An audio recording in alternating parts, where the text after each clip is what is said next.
Bienvenue visiteurs de Zodiac City pour cette nouvelle émission des héros du Zodiac. Est-ce que vous êtes prêts à plonger dans les nébuleuses et à naviguer dans les brumes cosmiques?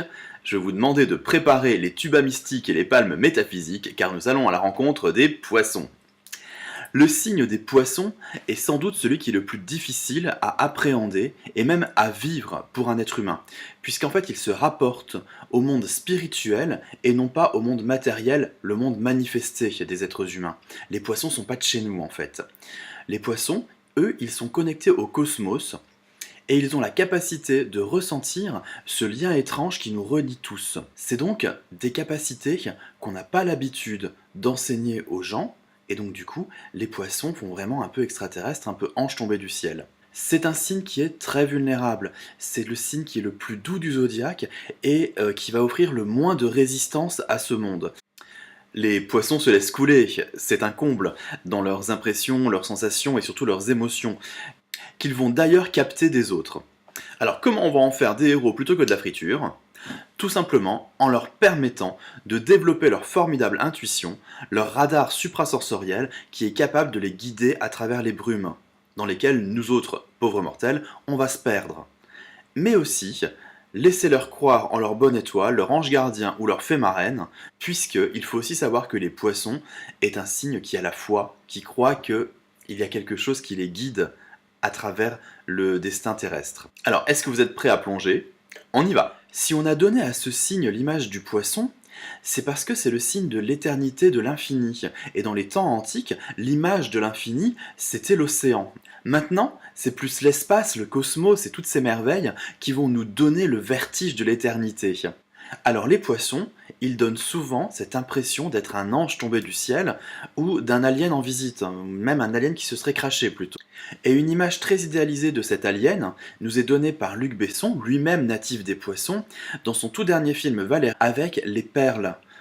Qui est un peuple extraterrestre très idéalisé. C'est surtout un peuple pélagique, ce qui va bien les mettre en rapport avec les poissons, qui sont bien évidemment d'éléments eau, et dont le maître est Neptune, le dieu des océans. Luc Besson nous offre aussi un autre personnage très poisson dans le film Le Cinquième Élément, c'est la diva Flava Laguna, qui, outre le fait qu'elle soit bleue et qu'elle a un comportement très mystique, très secret, c'est surtout une chanteuse qui va en plus nous offrir un concert mémorable, les poissons étant d'ailleurs le signe de la musique. La musique, en fait, c'est la communication au-delà des mots. Il faut savoir que la planète de la communication, Mercure, est en exil en Poisson.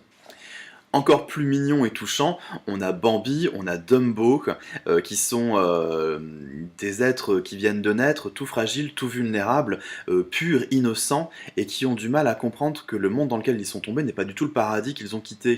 Il faut savoir que les poissons ont la mémoire inconsciente du paradis perdu. Alors c'est la vie intra-utérine, les poissons ont les réminiscences du ventre de notre mère, cette espèce de paradis effectivement où on vit en symbiose avec notre environnement, mais pour ceux qui en ont la conviction, le poisson c'est aussi la vie dans les mondes de l'au-delà. Donc, les poissons, ils ne sont pas vraiment notre monde, et ils vont tenter de s'y adapter, mais avec leurs propres moyens. Et un poisson, ça a une logique bien à soi. Un raisonnement à l'envers, ça résonne à l'intuition, au radar on va dire. Et donc parfois ça va nous donner l'idiot du village. On va le croire bête parce qu'il ne réfléchit pas comme tout le monde. Mais regardez par exemple le Simplet, le nain de Blanche-Neige, il a beau ne pas avoir inventé l'eau chaude, c'est certainement le nain le plus célèbre et surtout le plus touchant. Encore plus décérébré que Simplet, le personnage le plus stupide de tout Disney et peut-être même de toutes les œuvres animées, c'est le coq de Vaiana, Hey Hey.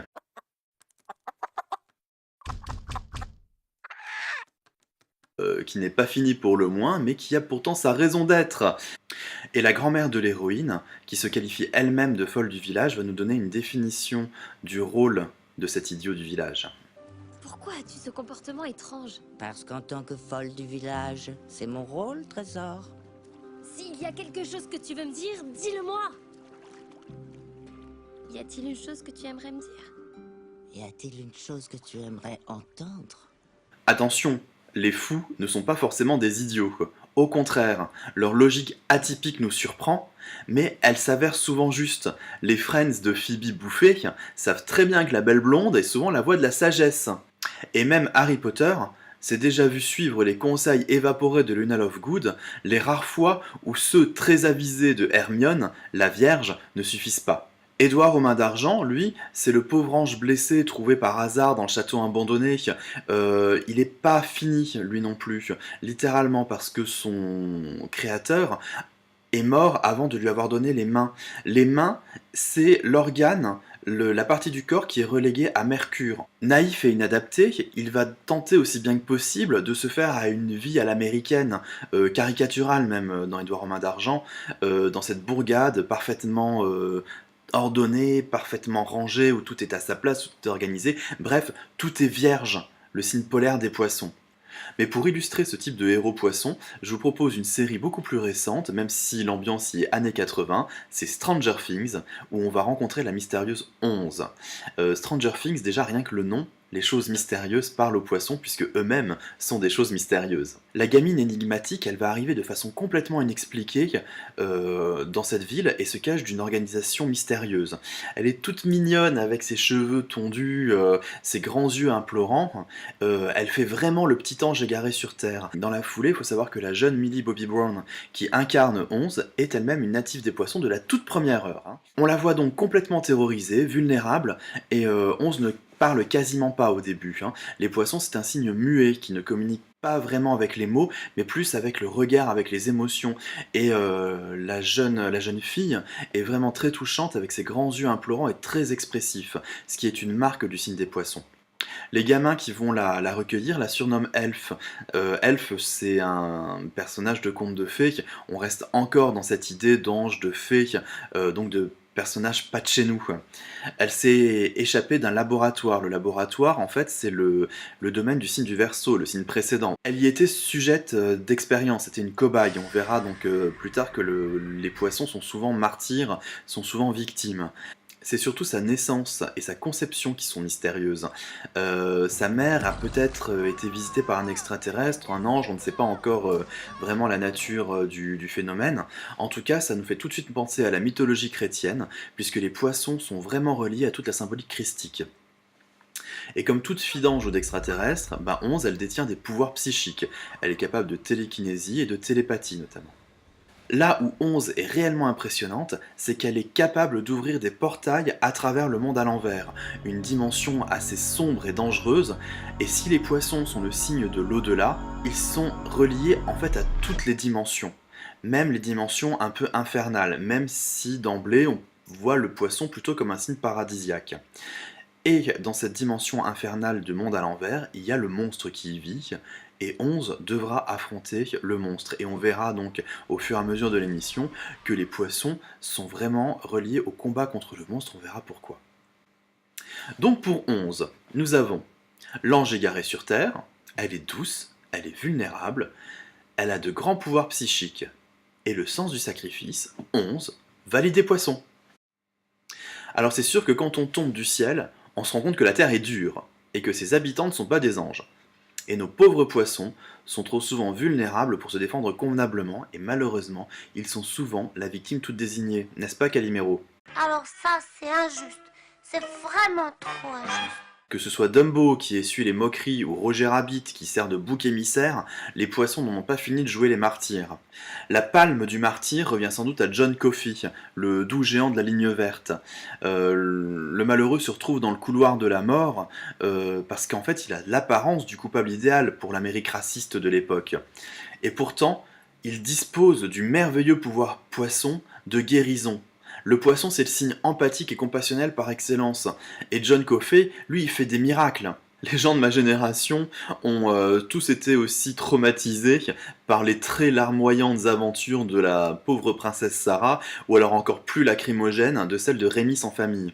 Mais on peut aussi en rire, comme on voit certains poissons qui se complaisent dans ce rôle de victime, de martyr, tant leur compassion touche au ridicule et surtout à la faiblesse. Là on a l'image type, c'est celle de Thérèse du Père Noël est une ordure. Non Pierre, je le mange quand même car c'est offert de bon cœur. Dommage pour Thérèse, elle vit dans la vraie vie, car dans un conte de fées, elle aurait sans doute rencontré le prince charmant. Ah ça c'est catastrophique Thérèse. comme Cendrillon bien évidemment, qui subit sans broncher les humiliations de la belle Doche et des affreuses belles-sœurs, et la beauté et l'innocence de Cendrillon suffiront à attirer la bonne fée. Oui, les poissons ont beau ne pas avoir les moyens de se défendre, ils finissent souvent par s'en sortir car ils croient en leur bonne étoile. Et des étoiles, notre héroïne en voit beaucoup sur les trottoirs d'Hollywood Boulevard qu'elle arpente pour gagner sa croûte. Il s'agit de Vivian Ward, la sublime Cendrillon des temps modernes d'un fameux film culte. Il faut croire en ses rêves, dit-on au début et à la fin de Pretty Woman. Viviane, c'est une fille malchanceuse. Elle attire les minables et de minable en minable, elle arrive sur le trottoir. Les poissons vont cultiver souvent le syndrome Cosette. En passant, le prénom Viviane nous fait penser à la fée du même nom.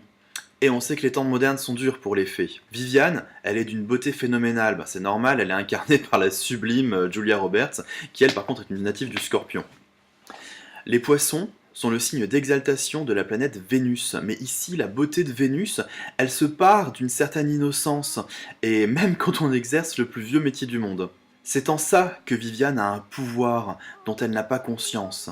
Son innocence, la pureté de son cœur, la beauté de ses émotions vont amener Edward, l'homme d'affaires joué par Richard Gere, qui est drogué au travail, perdu dans un monde de la finance entre les requins, à prendre conscience des valeurs, des vraies valeurs, et de s'ouvrir à la vie et aux sentiments.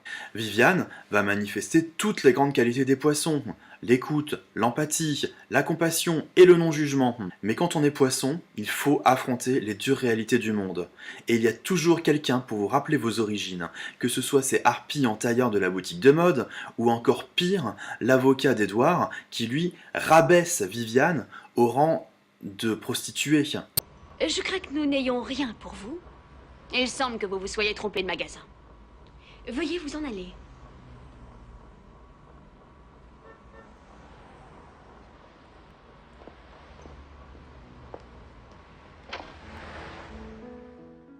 Heureusement, il y a toujours des bonnes fées pour vous aider quand vous êtes poisson, notamment l'intendant de l'hôtel, car les gens de cœur sont naturellement attirés par l'âme pure des poissons. Oh non, si vous appelez les flics alors... Ouais, c'est ça, appelez-les, c'est génial. Dites-leur bonjour de ma part. La boutique d'âme. Bridget, s'il vous plaît.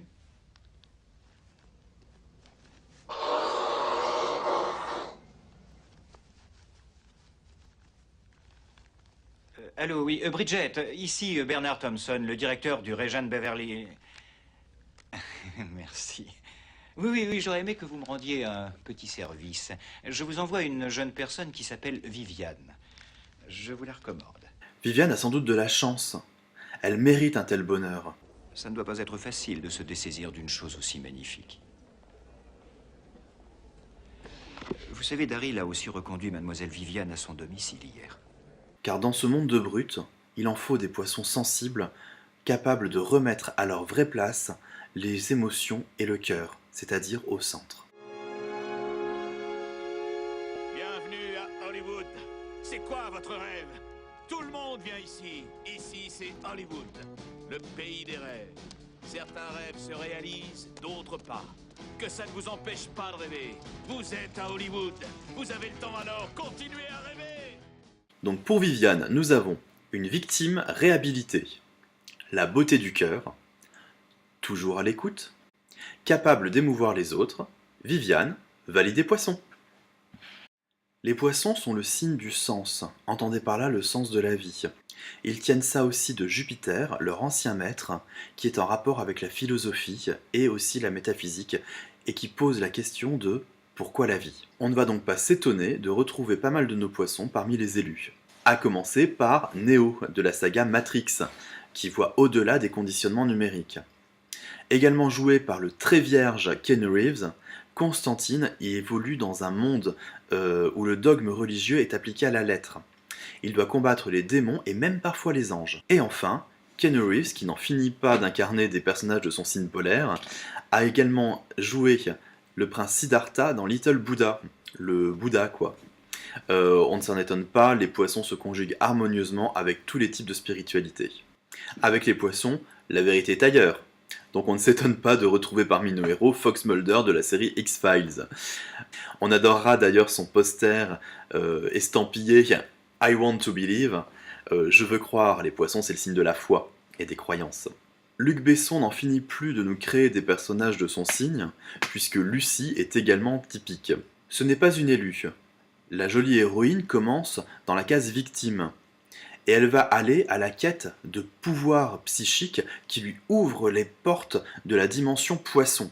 En passant, les aptitudes de Lucie sont dues à une drogue, et les poissons sont liés à tous les stupéfiants qui nous permettent d'aller dans des dangereux paradis artificiels.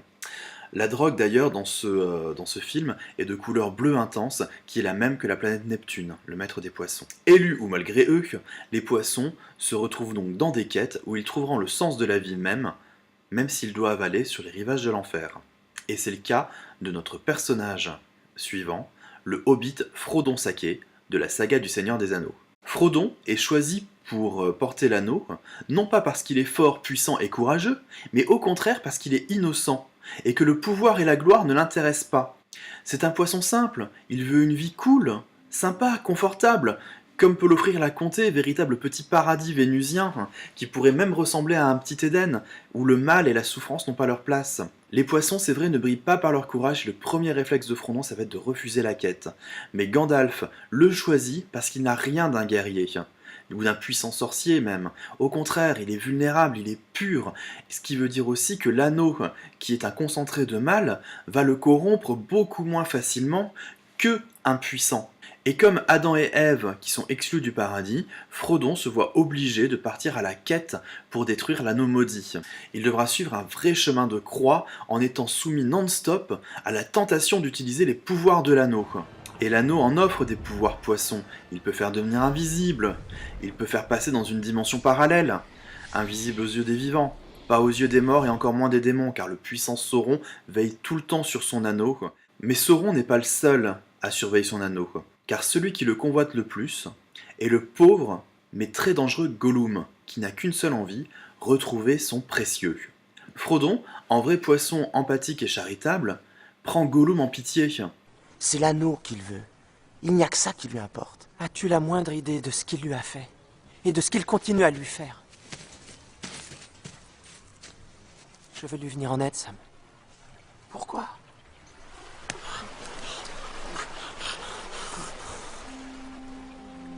Je veux croire qu'il redeviendra comme avant.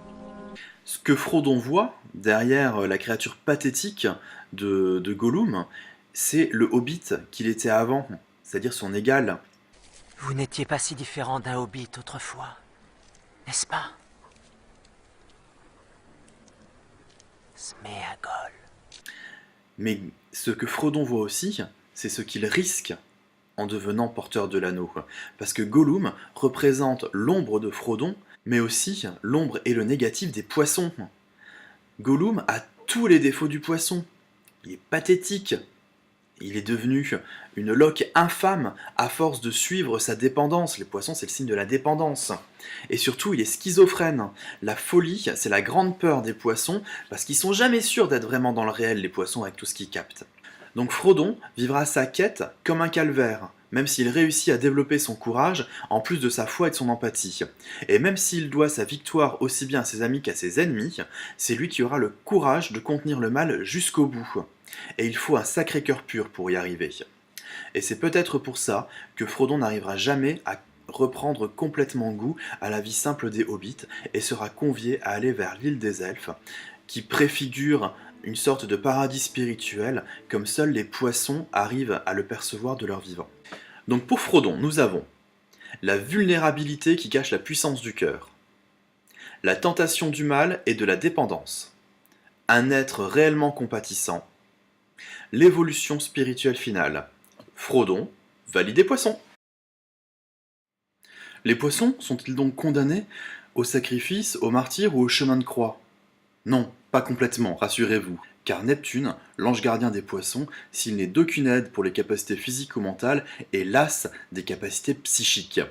Nous avons déjà vu avec 11 que les poissons sont des médiums en puissance. Leur capacité de percevoir les émotions des autres et les vibrations du monde s'accompagne souvent de talents intuitifs, voire même clairvoyants ou médiumniques.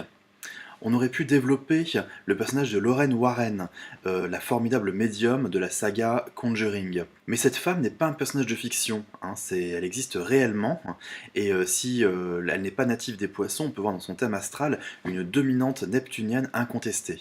Lorraine, c'est une médium très puissante. Elle se caractérise aussi par une empathie inconditionnelle et un profond désir d'aider les autres, parfois au détriment de sa propre sécurité. Si vous voulez un bon aperçu d'un personnage poisson très positif, prenez votre courage à deux mains et allez mater les Conjuring. Le personnage du médium est d'ailleurs récurrent dans les films d'horreur, hein. On en a de très bons exemples avec Elise des Insidious, le jeune Danny Torrance de Shining et aussi le jeune Cole du Sixième Sens. Je vois des gens qui sont morts. Mais si les films d'horreur ont tendance à vous traumatiser, rassurez-vous et ne risquez pas l'enfermement psychiatrique, qui est d'ailleurs aussi une caractéristique poisson. Retrouvez plutôt la belle et mystérieuse Arcana des Mondes Engloutis, ce dessin animé des années 80, qui est un mélange de sensibilité, de vulnérabilité, d'empathie et d'une grande puissance psychique. C'est un très beau personnage. On a aussi la jolie Willow, hein, l'amie de Buffy, qui est une sorcière tout à fait poisson. Mais je vais me faire plaisir, hein, pour illustrer le médium, je vais aller dans les comics, et notamment chez les X-Men, et on va développer un peu plus Jean Grey, l'une des toutes premières X-Women. C'est même la première fille à rejoindre l'équipe des X-Men. Et comme souvent dans les débuts des comics, les femmes avaient des talents qui leur permettaient de se protéger ou de combattre à distance, hein. Elles n'avaient pas des pouvoirs directement agressifs. Et cette vulnérabilité supposée de la femme marque encore bien le côté vulnérable des poissons. Et Jean va donc posséder des talents d'empathie, de télépathie et de télékinésie. La jolie rousse perçoit mieux que quiconque les vibes du monde et en plus elle sait les manipuler. Jean a bien évidemment aussi toutes les qualités humaines des poissons. Elle est à l'écoute, elle est charitable, elle a de l'empathie. Dans les premiers films X-Men, elle était jouée par la sublime Famke Janssen, et maintenant c'est la rafraîchissante Sophie Turner qui la remplace. Sophie Turner est elle-même une native des poissons, et dans la série Game of Thrones qui l'a rendue célèbre, elle incarne Sansa Stark, qui est également un personnage très poisson. Alors pour Jean Grey, il n'y a pas de vulnérabilité parce que en fait, ses pouvoirs vont prendre une telle mesure qu'elle va devenir la plus puissante de toutes les X-Men, peut-être même l'un des personnages des comics les plus puissants. Et c'est normal, hein, quand on comprend l'univers, on peut absolument tout faire. C'est pourquoi la vulnérabilité de Jean, elle va de plus en plus se manifester dans une vulnérabilité face à soi-même. Donc on a un petit peu, encore une fois, cette schizophrénie poisson, hein, qui est toujours latente. Alors entendez bien là, c'est pas la schizophrénie psychiatrique, hein, c'est le fait de ne pas toujours avoir vraiment conscience de soi. Jean, elle va devenir l'entité Phénix. Alors après, c'est selon les versions, hein. À l'origine, Phénix, c'était une entité cosmique qui venait la parasiter.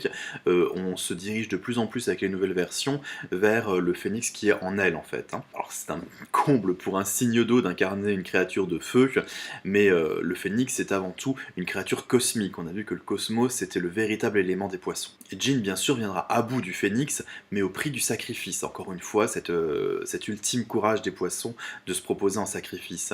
Heureusement, dans le monde des X-Men, la mort n'est pas forcément définitive, surtout quand on s'appelle Phénix et que comme Jean, on est à l'aise pour traverser les dimensions. Donc pour Jean Grey, nous avons la puissance psychique, une médium, empathique, compréhensive, compatissante. Elle est capable d'aller jusqu'au sacrifice. Jean Grey, valide des poissons. Donc on voit que les poissons sont peut-être pas si vulnérables que ça. Pas question de passer la serpillère toute sa vie. Un poisson n'est pas une éternelle victime. Et quand ils deviennent sûrs de leur talent, ils peuvent même aller au combat. Alors bien sûr, on peut citer tous les guerriers marins, hein, le poisson reste quand même symboliquement très attaché à la mer, hein, même si on préfère le cosmos maintenant. Alors on peut citer Namur des Marvel ou Aquaman des DC Comics qu'on va bientôt avoir la chance de voir en vrai au ciné. Et ou encore, il ne faut pas oublier l'homme de l'Atlantide dans cette série vintage où il était incarné par Patrick Duffy qui est un natif des poissons. On peut revenir encore aux comics, puisque les héros au talent psychique sont assez nombreux, avec Jean Grey, comme on l'a expliqué juste avant, ou encore l'empathe Raven. C'est surtout le Docteur Strange qui me fait vraiment penser au poisson, parce qu'il a une évolution tout à fait en raccord avec le cygne. Au début, c'est un scientifique insensible, et vous allez me dire, mais ça c'est étrange pour un poisson, c'est pas comme ça qu'on les connaît. Il faut savoir que notre monde est si difficile à vivre pour les poissons, que certains, peut-être même beaucoup, vont s'anesthésier pour ne plus souffrir de leur trop grande sympathie. Et ils vont adopter une conduite caricaturale de vierge quand c'est pas une conduite caricaturale de robot. Alors pour ceux-ci, c'est parfois à la suite d'un traumatisme que les vraies caractéristiques poissons vont se révéler et vont se développer. C'est le cas du Docteur Strange, qui se retrouve handicapé suite à un accident, et qui va donc devoir développer des compétences très poissons, donc de sorcellerie, de mysticisme même, à la suite d'une initiation spirituelle. On imagine difficilement un parcours plus poisson. Mais ce n'est pas dans les comics qu'on va aller piocher notre prochain héros, on part directement au Japon, au pays des mangas, où l'un des compagnons de Seiya, le fameux chevalier du zodiaque, a tout du comportement poisson. Il s'agit de Shun, le chevalier Andromède. Alors Shun, selon Kurumada, son auteur, c'est un natif de la Vierge. Alors mais tout astrologue fan des chevaliers du zodiaque se doute que Kurumada ne connaît pas trop l'astrologie occidentale, on va pas lui reprocher d'ailleurs, tant le symbolisme des signes est aléatoire. Donc, on va supposer que Shun est très marqué par les poissons, il doit avoir un ascendant, une lune ou un Neptune dominant. Alors, on ne se lasse pas de caricaturer Shun comme le chevalier efféminé, donc forcément vulnérable, hypersensible et même pleurnicheur. Il faut dire que dans son enfance, Shun n'avait rien d'un futur guerrier. Il se cachait constamment derrière son grand frère pour éviter de se retrouver une énième fois en position de victime. Cela dit, lors de son entraînement, son maître aura à cœur de faire de lui un vrai chevalier, justement pour son empathie extrême, parce qu'un chevalier se doit de combattre pour le bien. Si j'ai été si dur avec toi depuis le début de ton entraînement, c'est parce que je savais que tu étais un élève particulièrement doué. Et surtout à cause de ton point faible, la bonté qui inonde ton cœur. Tous les chevaliers doivent posséder un courage et une volonté indomptables. Leur ardeur au combat est primordiale, mais puisque leur devoir est de protéger Athéna, un cœur sensible et généreux est nécessaire. Alors c'est vrai que Shun n'aime pas se battre, et il tentera toujours de convaincre son adversaire d'abandonner le combat. Parce que Shun croit en sa cause, comme tout bon poisson, il a la foi. Son hypersensibilité devient sa force, et Shun est sans doute l'un des premiers héros à offrir une personnalité sensible, pacifiste et empathique, qui va permettre aux garçons qui ne se retrouvent pas dans les guerriers habituels d'avoir une identification. Je n'ai aucune envie de te tuer, tu n'es pas une mauvaise personne. Comment ? Un être mauvais serait incapable de jouer aussi merveilleusement de la flûte que toi. Tu es un être sensible. Les sonorités mélodieuses qui sortent de ton instrument pourraient émouvoir n'importe qui. Seule une personne pourvue d'une belle âme en est capable. Ce manga est naturellement très riche en symbolisme, donc tout chevalier est sous la protection d'une constellation dont il tire ses pouvoirs. Pour Shun, c'est la princesse Andromède son totem, ce qui nous rejoint encore dans les poissons, puisque l'histoire d'Andromède, c'est celle d'une princesse qui se sacrifie pour s'offrir à un monstre marin. Les poissons, c'est le signe de l'ultime courage, celui de se sacrifier pour sa cause, et Shun manifeste souvent cette tendance. Mais encore plus que la constellation elle-même, Shun est représenté par la galaxie d'Andromède, et nous savons que le véritable élément des poissons n'est pas tant l'eau que le cosmos, symbole d'infini et d'éternité. De l'imagerie d'Andromède, on va retenir les chaînes qui retenaient la princesse et qui sont devenues l'arme du héros. Cette chaîne s'étend à l'infini, elle peut traverser les dimensions et s'adapte à son ennemi. La meilleure illustration, c'est dans le combat contre le général Scylla, qui lui utilise divers animaux sauvages, et la chaîne va prendre diverses formes pour prendre au piège les animaux. Les poissons, c'est un signe un peu caméléon, et on voit que cette fois-ci, l'empathie et le désir de fusion peuvent parfois servir d'armes. Alors si Kurumada a fait naître Shun dans la Vierge, son combat le plus épique se fera quand même contre le Chevalier des Poissons, alors qu'il lui par contre n'a absolument aucun comportement poisson.